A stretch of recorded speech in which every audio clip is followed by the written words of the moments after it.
आज आपको ब्रज के भक्त से स्वामी श्री कृष्णानंद दास जी महाराज हिडोल का जीवन चरित्र सुनाते हैं। स्वामी कृष्णानंद जी के पूर्वाश्रम का नाम था श्री करमचंद। उनका जन्म सन 1883 में पंजाब के जालंधर जिले के अंतर्गत बुंडावा नामक उपनगर में उच्च गौड़ ब्राह्मण परिवार में हुआ था। पिता का नाम था श्री भोला राम और माँ का नाम था श्रीमती रली। दोनों बड़े सदाचारी और धर्मात्मा व्यक्ति थे। गीता और रामायण के पाठ और साधु महात्माओं के संग से ही उनका अधिकांश समय व्यतीत होता था। माता पिता के धार्मिक संस्कारों का प्रभाव बालक करमचंद पर पड़ना स्वाभाविक था। वह ध्रुव, प्रहलाद आदि के चरित्रों को बड़े चाव से सुनता और उनका मनन करता। हिंदी और संस्कृत पढ़ने से उसके स्वाभाविक रुचि थी, पर पंजाब में उर्दू का प्रचार अधिक था। माता पिता ने उन्हें उर्दू मिडिल पास कराकर बड़े भाई श्री दौलत राम जी के पास अंग्रेजी पढ़ने के लिए कालका भेज दिया। करमचंद की उम्र उस समय 14 वर्ष की थी। उसने अपने जीवन का लक्ष्य पहले स्थिर कर रखा था। उसे ध्रुव, प्रहलाद की तरह साधना में जीवन व्यतीत कर भगवत साक्षात्कार का लाभ करना है। अंग्रेजी की शिक्षा का उस लक्ष्य में कोई संबंध ही नहीं था। उसे संस्कृत पढ़कर शास्त्राध्ययन द्वारा अपने भगवत प्राप्ति के मार्ग को प्रशस्त करना था। पर माता पिता उसके संस्कारों में प्रसन्न होते भी उसे एक सुशिक्षित, सुसंपन्न उच्च पदाधिकारी के रूप में देखना चाहते थे। इसलिए उसे अंग्रेजी पढ़ाना आवश्यक समझते थे। करमचंद उस समय जीवन पथ के एक महत्वपूर्ण चौराहे पर खड़ा था। उसे निर्णय करना था कि उसे किधर जाना है। निर्णय करते वक्त उसे देर न लगी। उसने सोचा कि माता पिता और बड़े भाई अधीन रहकर अपने लक्ष्य को प्राप्त करने में बड़ी मुश्किलों का सामना करना पड़ेगा। इसलिए उसने संसार त्याग कर एक स्वतंत्र पथ का पथिक बनने का निश्चय कर लिया। आज करमचंद घर से भागकर काशी चला गया। विश्वनाथ के दर्शन कर गंगा के तट पर चिंतित बैठा है और विश्वनाथ बाबा से मन की ही मन कुछ प्रार्थना कर रहा है। उसके गौरवर्ण और तेजपुंज कलेय पर काशी के एक बड़े मठाधीश की दृष्टि पड़ी। उन्होंने निकट जाकर पूछा, वत्स, तुम कहाँ से आए हो और कैसे चिंता में बैठे हो?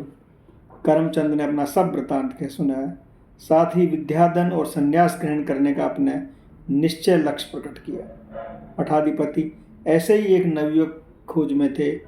उन्होंने उसके आध्यात्मादि की समुचित व्यवस्था कर दी और अपने साथ मठ में लेकर चले गए।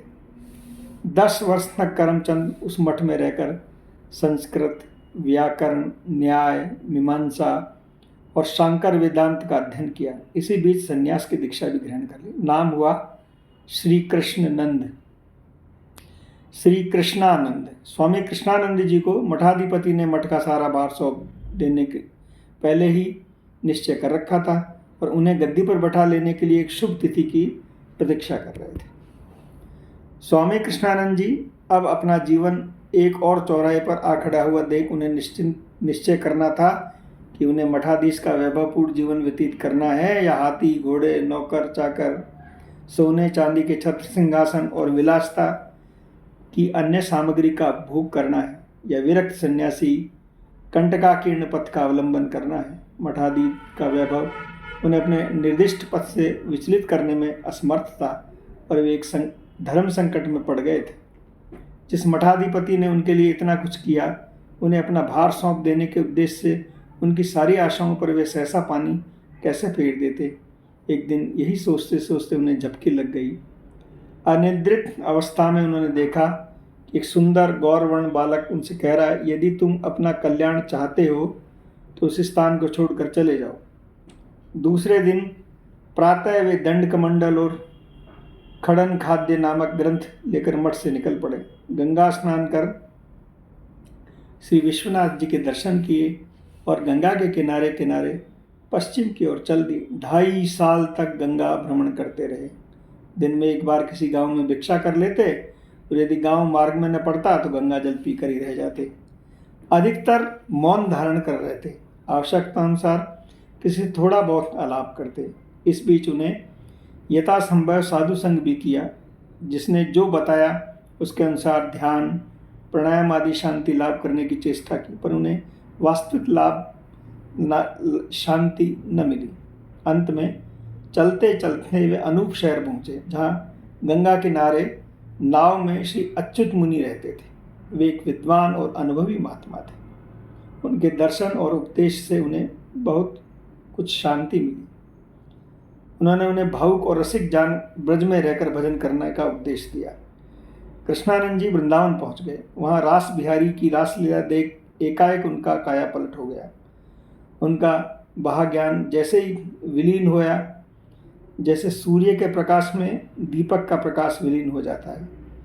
रास नृत्य में रास बिहारी के थिरकन के साथ साथ उनके प्राण भी थिरकने लगे। उनका हृदय रस से परिपूर्ण हो गया। वे समझ गए कि जिस शांति की वे इतने दिनों से खोज में थे, वे उन्हें रास बिहारी के चरण तल में ही मिल सकती है, अन्यत्र कहीं नहीं। रासलीला देखकर उनकी इच्छा हुई श्रीमद् भागवत का अध्ययन करने की। वे दिन भर रास देखते और श्रीमद् भागवत का अध्ययन करते। वहाँ कहीं रास होता वहीं पहुँच जाते। रास में बराबर खड़े रहकर ठाकुर जी की पंखा जलते या चंवर ढुलाते। रास बिहारी का चिंतन करते करते रात हो, जहाँ स्थान मिलता सो जाते। उस समय ब्रज में बहुत से भजनानंदी और सिद्ध गौड़ीय महात्मा रहते थे, जिनमें पंडित रामकृष्ण दास बाबा जी महाराज मुख्य थे। कृष्णानंद जी ने उनका संग किया। उनके संग से उन्हें परम करुण पतित पावन श्री गौरांग महाप्रभु की भक्ति का उन्मेष हुआ। बंगला भाषा सीखकर श्री चैतन्य चरित्रामृत और श्री चैतन्य भागवत के ग्रंथों का पाठ करने लगे। दिन पर दिन श्री गौरांग महाप्रभु ने उनकी निष्ठा बढ़ती गई। उन्होंने किसी गौड़ीय महात्मा से दीक्षा लेकर महाप्रभु के चरणों में आत्मसमर्पण करने का निश्चय किया। कुछ दिन बाद वे किवाड़ी वन में एक कुटिया में रहकर भजन करने लगे। उस समय श्री माधवदास बाबा जी किवाड़िया वन में ही रहते थे। जैसा हम पहले वर्णन कराए हैं, श्री माधवदास बाबा जी एक सिद्ध कोटि के वैष्णव संत थे। उन्हीं के कृपा से कृष्णानंद जी भी वैष्णव गुरु की प्राप्ति हुई। उन्होंने माधवीय गौड़ीय संप्रदाय से दीक्षा ग्रहण करने के लिए उन्हें उत्कंठित देकर कहा, तुम्हारे जैसे विद्वान और तेजस्वी पुरुष के लिए योग गुरु है 1008 श्री प्राण गोपाल गोस्वामी महाप्रभु। वे नित्यानंद प्रभु के वंशज और माधव गौड़ीय वैष्णव संप्रदाय के मुख्य स्तंभ हैं। कुछ दिन उनके वृंदावन आने की प्रतीक्षा करो, मैं उन्हीं से तुम्हें दीक्षा दिलवाऊंगा। कृष्णानंद जी प्राण गोपाल प्रभु के वृंदावन आगमन की उत्कंठा सहित प्रतीक्षा करने लगे। कुछ ही दिनों बाद प्रभुपाद का शुभागमन हुआ। उनके शुभागमन के साथ ही उनकी अमृतमय कथा का भी शुभारंभ हुआ। कथा सुनकर कृष्णानंद जी इतने प्रभावित हुए कि मन ही मन उन्हें गुरु रूप में वर्ण किया, बिना न रह सके। पीछे एक शुभ दिन शुभ मुहूर्त में उनकी दीक्षा ग्रहण की। दीक्षा ग्रहण के ब्रज में हिडोल ग्राम में रहकर भजन करने लगे। ये माठ तहसील में नंदगांव से 2 मील दूर एक सुंदर ग्राम है। इसमें उत्तर में कुछ प्राचीन खंडर और जंगल है। यहीं एक ऊंचे स्थान पर जहाँ से नंदगांव के दर्शन होते हैं। गांव वालों ने उन्हें अपने हाथ से एक कुटिया निर्माण किया। कृष्णानंद बाबा उसी में रहने लगे। बीच बीच में ब्रज के अन्य स्थानों पर भी चले जाते या ब्रज में भ्रमण करते, पर घूम फिर कर वहीं आ जाते। एक दिन भजन करते, कुछ दिन भजन करते हो गए तो उन्हें एक बड़ी समस्या का सामना करना पड़ा। गुरुदेव ने उन्हें मधुकरी की उपासना उपदेश दिया था, पर उनका हृदय उसे स्वीकार नहीं करना जान पड़ रहा था। उनकी स्वाभाविक रुचि सख्य भाव की उपासना में थी। बहुत चेष्टा करने पर भी वे मधुर भाव को नहीं अपना सके। उनका सख्य भाव दिन पर दिन और दृढ़ होता चला जा रहा था। चिंता यह थी, गुरुदेव की आज्ञा के विरुद्ध सख्य रस की उपासना में क्या उन्हें सफलता मिल सकेगी। एक दिन जब उन्हें गुरुदेव के वृंदावन आगमन का संवाद मिल चुका, तो वे उनके इस समस्या का समाधान करने के उद्देश्य से वृंदावन चले गए। वृंदावन के निकट मार्ग में उन्हें एक कागज पड़ा दिखा। प्रभु की प्रेरणा से उन्होंने उसे उठा लिया। खोलकर देखा तो उसमें उनकी समस्या और उनके भावानुकूल समाधान का स्पष्ट इंगित था। उसे पढ़ उनका हृदय भर आया। नेत्रों में अश्रुधारा बहने के लिए उसी भाव विभोर अवस्था में उन्होंने गुरुदेव के निकट अपनी स्थिति और कागज द्वारा प्राप्त उस देवेंगित वर्णन करते हुए उन्हें आवश्यक निर्देश की प्रार्थना की। गुरुदेव ने सख्य भाव से उनकी स्वाभाविक रुचि देखकर सहर्ष उस भाव की उपासना के लिए उन्हें आज्ञा दे दी। तब से दिन प्रतिदिन उनकी भजन में तल्लीनता बढ़ती गई। जन्म जन्मांतर के अपने सखा श्री कृष्ण से मिलने के लिए उनके प्राण छटपटाने लगे। वे हर समय उनकी याद में अश्रु बहाते रहते। कब सोते कब जागते कोई न जानता, क्योंकि संध्या काल में 1-2 घंटे का समय छोड़ और किसी समय उनके पास कोई न जा पाता। कई बार लोग कौतूहलवश जब अर्धरात्रि में उनकी कुटिया पर गए तो देखा कि वे नहीं है और कहीं दूर जंगल में उनके कृष्ण विरह में रोदन करने की आवाज़ आ रही है।